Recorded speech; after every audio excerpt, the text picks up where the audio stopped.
Well, I think as we've seen, it's been a tough pitch for both teams, especially in our first innings when we had bowled. The opener batted exceptionally well. Ratna, excellent knock, which basically got them the score that they got to. So it's a tough wicket.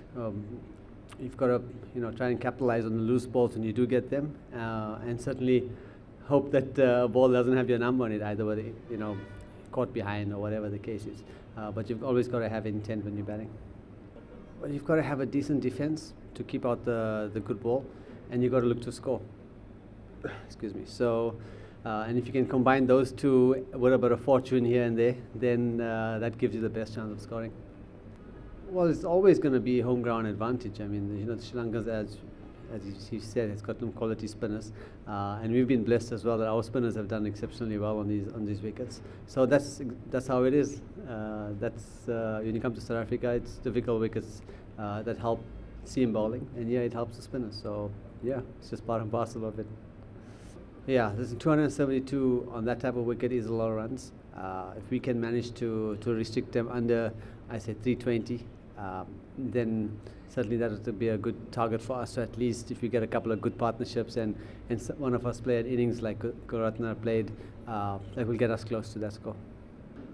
The way that everybody played, I must be honest with you, I think they applied themselves as best as they can. As I said, both batters from both teams have found it difficult to bat, barring one or two batters. So going into the second innings, you've got to keep playing with good intent, and you keep learning. As I said, we've played on conditions like this before, and the scores are low-scoring games. You don't get scores of 350, 400, 550, and that type of stuff on wickets like this. These are scores of 250, 200, that type of thing. So you do take some learning from it, but also you've got to play the way the pitch allows you to play. Yeah, definitely. I mean, any of the batsmen in the top six, we would love to occupy the crease for a long time, score the runs, get us close to whatever total we have to chase. So yeah, myself, Dean, and everybody else, we want to obviously get stuck in and try and bat for as long as possible. Yeah, like most pitchers, as the days go on, the deterioration occurs. So today it spun a little bit more than yesterday.